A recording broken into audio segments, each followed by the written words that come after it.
so much for clicking on the video. My name is Leah, and let's recap and review Summer House Martha's Vineyard. This is season 1, episode 4. So let's get into it. So before we get into the review, we gonna get spicy, but it's gonna be serious, okay? Because we're gonna be talking about Bree. So if you haven't been on TikTok or you don't have TikTok, a lot of things have happened to her lately. Well, a very traumatic experience. So Bree posted like 5 TikToks or maybe 4 TikToks back to back on May the 21st about an experience that she had while she was in the south of France on that day. She was attending a film festival and pretty much someone lied on her and her sister, and they got detained and arrested while in France. But I'll play the video for you guys. I'm only going to play one of her TikToks where she pretty much explains everything. It's like very condensedly, but if you would like to check out her actual video, you can actually see her TikTok name, but it's Bree Flemings if you want to see it for yourself. So I'm gonna play the video and then we're gonna talk about my driver to go shopping in front of Zara. My sister and I in a police station. As you can see, I was devastated. This is the police station in Cannes that held us. When I went back with a friend that's a translator, and we went to the police station so she could translate, they told her, "You're making a monologue. Don't come to our police station with that." They didn't give us any information. They didn't want to talk to us. They told us to go to the embassy or go to the internal police on Monday. They wouldn't let us in the police station.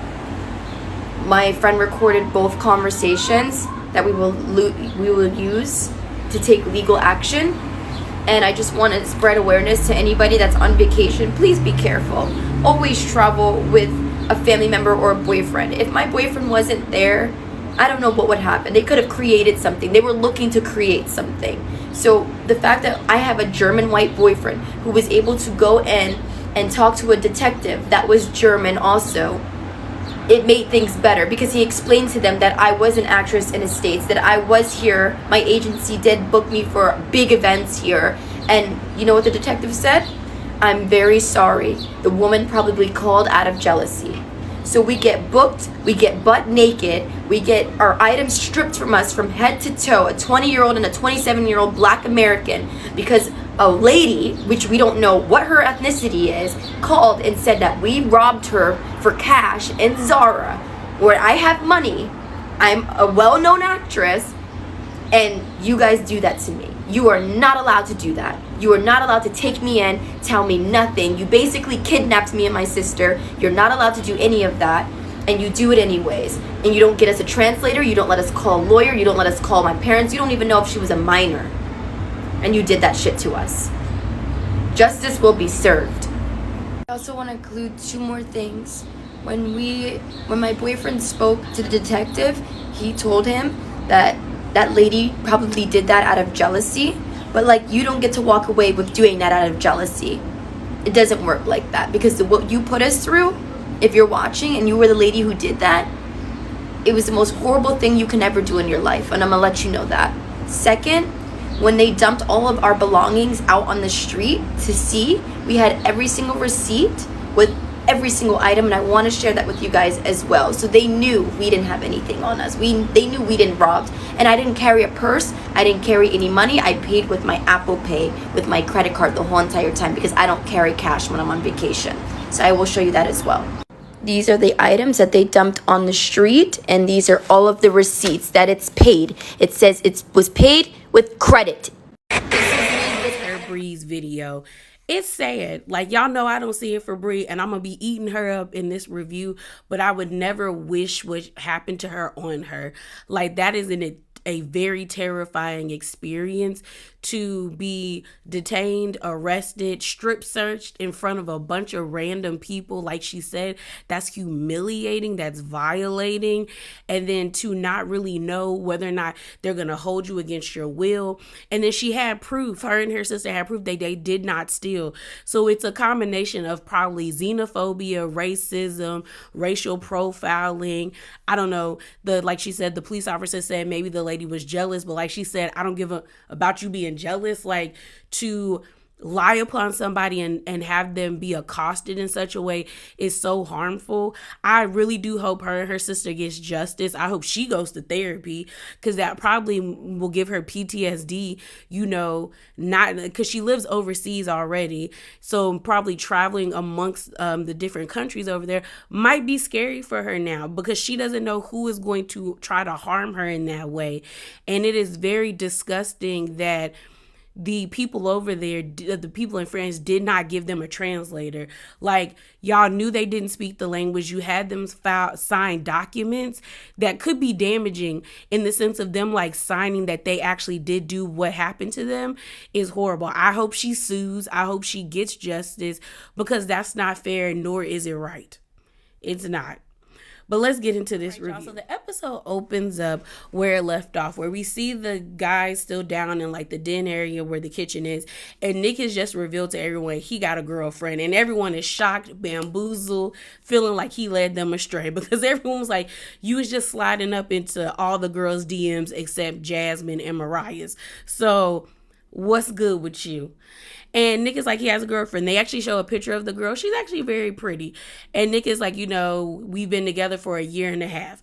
And I'm like, you probably should have never said that. You probably should have said we've been together for like 6 months. And like, we finally decided to make it official or something. But honestly, Nick, it's giving you a cheater. It's giving you a cheater, bro.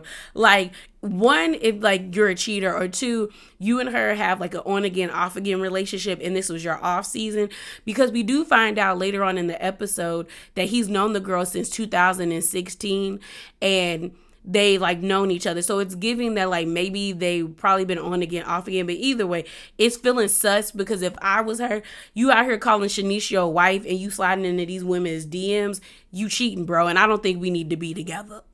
That's just me. That's just me. So it's the next day, and we find out that it's day 6, and everyone's getting ready. We find out that the boys are going to be working out, and the girls are going on a mimosa walk. Preston want to go with the girls, and I understand him.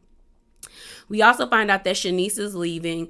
If you remember, she can only attend the summer vacation only on the weekends, because she just started a new sales rep job and she has to prove herself.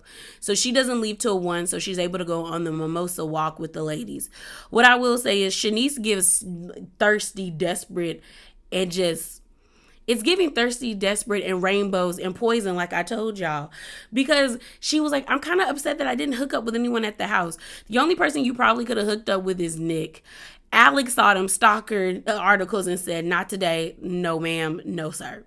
But like, I just feel like, why do you need to hook up with people? Because later on in the episode, she talks about how like she got her monthly when her and Bree are talking, and Bree thought she was talking about like, her monthly, her Aunt Flo. And she was like, no, she was talking about actually like getting some. And I was just like, you have to get it at least a month for you not like to de-stress. Girl, find better habits. And that is kind of sad. It's kind of sad. So they go, like I said, the boys are working out and the girls are doing the mimosa walk. So while the boys are working out, Preston is, he a jiggly type of man, which is nothing wrong with that. But Preston is not an athletic type of dude in the sense of like the other men are. Not saying he isn't, but he not giving that. So as they're working out, because Silas is leading the workout session, he's kind of like picking at at Preston to do more. Mind you, everybody else is, it's a vacation. Like, I should not be working out on a vacation unless I choose to work out. Like, that's my thing to do. I'm not working out. Leave me alone. And that's what Preston said. Preston was like, we all got this, like, everyone has different bodies. And I was glad that Nick jumped in and was like, how many reps did you do? And he's like, oh, I did this, this, and this. And Nick was like, you did something. Because my thing is, like, it wasn't like Preston wasn't doing anything. He was actively participating and working out. He just isn't on the same level as them. Like, he's not as conditioned. But he was doing them leg lifts. He was doing all like the burpees and everything. So I was like, leave him alone. Leave him alone, Silas. So we then have a scene where the boys are talking and Silas was talking about the whole drink thing. And his whole thing about the drink thing is like, some men might perceive it as you rejecting it and get, violent or are off the rip think you want something. And what he's saying is true. Femicide is real. We remember that dude that bit that lady in the face in New York because she told him she was good and she didn't want to talk to him while she was at the bodega. We know women are out here getting shot, killed, and anything else if they ignore or say no to a man's advances. We know women are getting smacked upside the head in the club if they don't want to dance with you. So we know femicide is real, but it also needs to be challenged and not coddled with men like Silas being like, you need to be more cautious. Yes, be cautious, but tell them no. And if you want to get stupid, do what you got to do, ladies. Do what you got to do. But I just feel like, no, bro. It's coming off that you are the type of man that if you send a drink to a lady, you expecting something in exchange and you don't want your woman to be a part of that. And that's on you. I was glad that Nick was like, well, I was raised by a single mother and my mom can take care of herself and she's the life of the party. And then he also talks about, Jasmine's been having these girls in her life for years and they've been able to go through life and still be safe. So you got to trust her friends. You need to trust your wife because it's seeming like you don't trust your wife, Silas. As the women are doing their mimosa walk, we see the girls tell Jasmine that Nick got a girlfriend and they're all like, shocked. Jasmine is like, what do you mean he got a girlfriend? And they're like, yeah, he got a girlfriend. And they were just like, but didn't he say he want to marry you? Are you his wife? To Shanice, and Shanice was like, yeah. Shanice pretty much is like, I think he was trying to see how far he could get with all of us, and when we all denied him, he decided to go back to his girlfriend. Pretty much. So we then have this scene of Shanice leaving and we have everybody else trying to get in the pool while we see Silas and Nick playing beer pong. And then Jordan and Alex are in the boathouse, blowing up inflatables to put in the pool. Y'all know how y'all are getting tired of Jasmine saying that she's a wife. I'm getting tired of Jordan with the whole Playboy. I don't know who said it in whose comment, but I watched Color Me Pink's review of this show, Nikki Star TV, Jamie That's Me's is Sakina's video, Simply Sakina's video. And I don't know who said this in their comments, but someone in the comments said, didn't Playboy fall off after the documentary came out, but before then, especially when the three girls who were Hugh Hefner's girlfriends like exposed all the stuff going on? And I'm like, yeah, I don't think no one really cared about Playboy because Jordan and Alex are in the pool house blowing up the inflatables to put in the pool, and Jordan's like, I don't know how to gauge Alex. I don't know if he's like treating me this way because they have like a flirtatious kind of like teasing relationship. But she was like, I don't know if he's treating me this way because of Playboy. And I'm like, Jordan, nobody knew you were the fourth black girl to do Playboy. Like, I'm sorry, we have to be all the way real.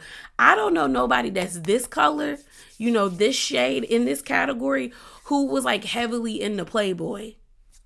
I don't know. Most of the magazines I saw, especially like in the black neighborhoods or in my neighborhood, were like the urban magazines that kids that look like me, the boys especially, were reading. They were not like into Playboy. And then now we're in this day and age of like digital media where I feel as though if people are really interested in seeing that type of stuff, they either go to sites or they actually follow the person like directly, like on OnlyFans or even on their Instagram. And it's like Jordan keeps mentioning Playboy and I'm like, but we didn't know you was a part of Playboy. So I would doubt that everybody else in the house would have known you were a part of Playboy unless you said it. Like, I didn't even know there was a Playboy club until all these girls admitted that they were a part of it. Like, I didn't even know that existed. Like, I knew there was a club, but not that it was still running. I thought it was like just something that happened in like the 50s, 60s, and 70s. I didn't think it was still going on like in the 2000s. So I'm just kind of like, Jordan, shut up with the whole like Playboy thing. But we see an important conversation between Silas and Nick. And this conversation I like because this is the conversation we tell men to have with their friends. Nick is really questioning or challenging Silas's point of view, as in him being controlling as a husband. Silas doesn't really think he's being controlling. He feels as though like there's equal part. He's like, I'm just steering the ship, but you know, Jasmine and I are like, we got each other. But it does come off controlling. And I don't know if Silas knows he's coming off controlling, but he does come off controlling. Like, and it doesn't seem like, I don't think it's abusive. That's what I'm saying. Because we know most of the time when we say controlling, we mean it in an abusive way. I feel like it's controlling in a very nagging way. You know what I mean? Like a very like, oh, you can't do this or you can't do that. Or you like kind of like a parent. That's what it feels to me with him. Especially all the time when he's always calling for Jasmine and like trying to see where Jasmine is at. It's kind of like a mom trying to check to see where their toddler's at in the house. Because, you know, once they get into things, it's over. That's how I'm feeling. So we didn't have this scene of Amir crying in the kitchen. It was weird. I'm sorry, y'all. It felt like it came out of nowhere. Because it was Bree, Preston, and Amir in the kitchen. And they were talking about Simon and like, you know, about him coming, and Bree's excited. And we find out that like, you know, the guy said they were going to grill him and all that stuff because they see her as a little sister. And I was like, I guess. And Amir starts talking, and all of a sudden it just felt like he started crying out of nowhere for me. There was like no buildup. But basically, I'll give him his feelings, like let him have his feelings. He's pretty much saying that he is happy to be a part of this show or a part of this experience because he didn't grow up with Black people like that. And he's realizing that he was nervous to come on the show because he was worried about, you know, some Black people have you're not Black enough or you're whitewashed. And he was afraid that was going to happen. But he said being on this show has taught me there's different versions of Black people. And he is like very grateful for that, which is important because Black people are not a monolith. You know, we are regular people, but we all have different experiences and different journeys to understanding and loving our Blackness. So there's different ways to love who you are, pretty much. And I'm glad he knows that. So we do have this funny scene of Nick falling in the pool and we find out he can't swim. It was funny. So we find out that, what's her name? Jasmine's friends are coming. This guy named Jason and this girl named Summer. And everyone's getting ready because it's nighttime and they're about to eat. They start to grill Nick about, you know, his situation. It feels like he lying. It feels like it pretty much feels like Nick and that girl again were on again, off again, and maybe this is them getting back to being cool. But it also feels like he's lying because they got him in the confessionals talking about his DMs with the producers, and he was like, I never said that. And the way he was like trying not to make a face because he knew he was lying. He knew he was lying. And Nick is like, y'all don't got proof of that. And he was like, and the producer was like, the proof is everybody is saying you said that. And he was like, nah, Nick, you said that. Nick, you said you was out here moving reckless and you got caught up. That's it. Even Alex was like, I knew he had a girlfriend, but like I didn't know how serious it was. Even I was confused about the relationship. So it's looking like I said, either him and the girl are on again, off again, and they're finally on again, or he was just out here cheating, or this was a relationship that like maybe wasn't something that was serious and now he making it serious. Because, you know, we've all been in situations where it's like we thought it was serious, but it really wasn't. And it's giving that. But either way, bro, he was moving wrong. And like Jasmine said, I guess as long as your girl understands and knows, I guess it's okay. So I'm sick of them showing Jasmine and Silas getting it in. And then that man gonna have the nerve to say Ray J and Kim K, I saw that video, wasn't nothing to behold. So your skills, if your skills are like that, nothing to behold, sir. Nothing to behold. But I'm gonna need production to stop filming it. Like nobody wants to see them, you know, doing the sideways lambada. Is it lambada? Lambada. No, lambada. Trying to be funny, and it did come out right, see? So it's the next day, and Oh no, while all of that was going on, like before, like they, they did the what, we see Bree texting Jasmine, and pretty much Bree is like, I'm so excited that Simon is coming, and Jasmine's like, oh, I can't wait to see him. I can't believe, she was like, I can't no, and then Bree sends back like, I can't believe I get to spend a whole week with him. So Silas is like, did we say he could stay for a week?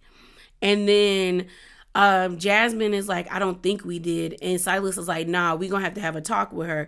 So then Jasmine responds to the whole, like, I can't believe he's gonna get to spend a week with him. She's like, can we talk about it tomorrow? And that's when they do the sideways lambada.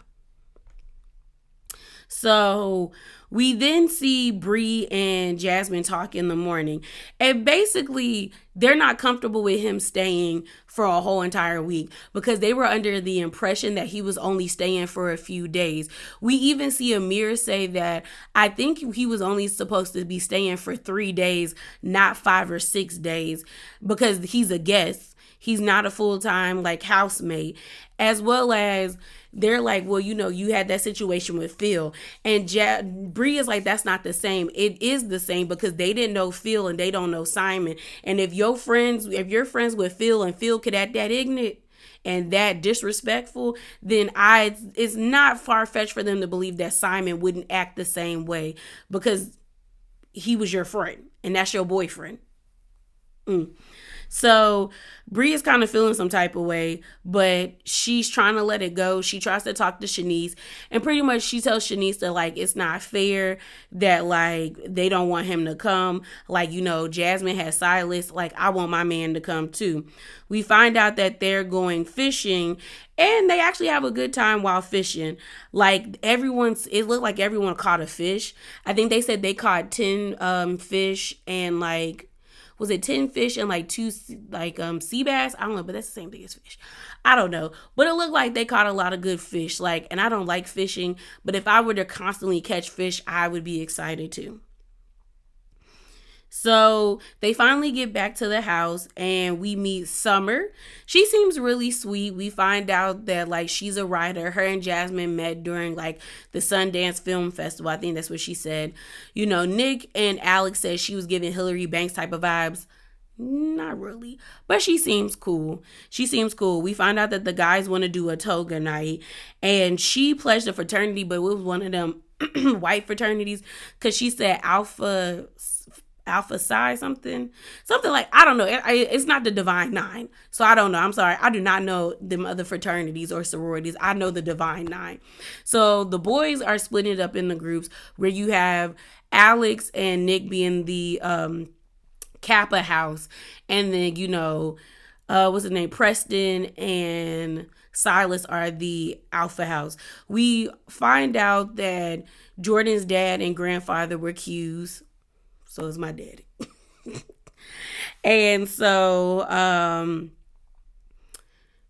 she was like, can we change the name? I feel like I'm being a traitor. And they were like, girl, whatever.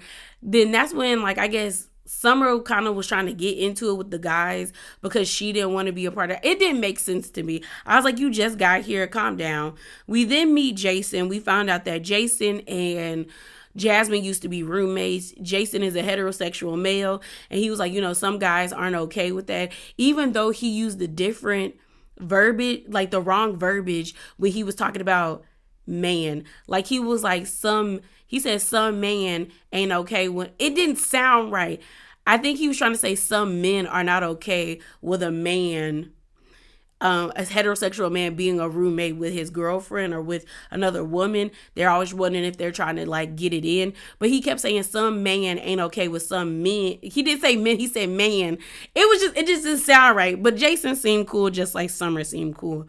So everybody gets ready for the toga party, and they're all like gonna have a good time.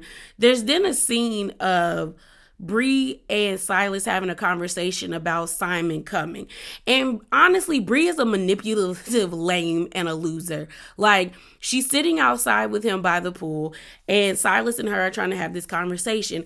And Silas pretty much was like, I don't think it would be a good idea for him to come here for a whole week. She tries to make it a race thing where she was like, I feel like you don't want him here because it's a race thing. So I knew Silas was going to feel disrespected because he's in the military, and anytime you tell someone who's in the military, they always revert to like, I fight alongside people of white brethren, Hispanic, Asian, whoever. Like, how dare you think that I am like that low to like disregard or disrespect somebody because of their skin color or their race.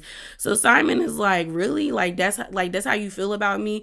And Bree didn't know how to come back to that. Like, she smirked when she said the race thing because she thought she got Silas, but then when Silas came back about like, girl, I fight alongside like everybody, all of a sudden she was trying to flip it, because then you see she makes it the whole preference thing where they were in the car on episode 1. And I'm like, why did you have to pull it all back from episode 1? Where Silas was like, I would prefer black women to be married. Like, that's my preference. And them to be married to black men. But if they're married to other people, I'd be happy with that too. One, why does it matter what you want black women to be with? And why do they need to be married? But I guess it depends on the context of the conversation that they were having. And it didn't seem like it was a hostile conversation because everybody was engaged with it. And like no one in the car looked like they felt like what he was saying was disrespectful, in my opinion. So I don't think he was being disrespectful. And he said, I would prefer black women to be married to black men, but if they're married to other people, that's fine. So Bree trying to be like, well, you are trying to make it a race thing because you said you want black women to be married to black men. And I said, he said that was his preference, but then he said it's okay if they're married to other people. So what are you trying to say? So then Amir tells Jasmine to go out there, and Jasmine goes out there, and then Bree is like, Jasmine, no. And Silas is like, baby, we having a conversation. It's okay. I think it's okay for Silas to be like, hey, baby, just give us a minute. Like, we just having a conversation. But Bree, I'd have told Bree to shut up. You talking to my husband. I'm going to stand here and listen to make sure everything's okay. Because what Bree did to Silas, it was important that Jasmine was out there, because all of a sudden, you told Jasmine she couldn't be a part of the conversation. But then all of a sudden you're saying that, Jasmine, I don't like, I respect your husband, but he's raising his voice at me. And he wasn't raising his voice at you. He was pretty much expressing his feelings the same way you were expressing yours. You just didn't like that he caught on to your game. So Bria is talking about she's leaving. They don't respect boundaries. She says she hates them effing people as she walks in the house and throws a temper tantrum upstairs while everyone is eating and having fun and dancing and drinking. And I know she was mad that didn't nobody come and check on her. And Silas talks about her being upset, and Jasmine's like, I don't care. And Silas should have had the same energy that Jasmine had. Like, why do we care?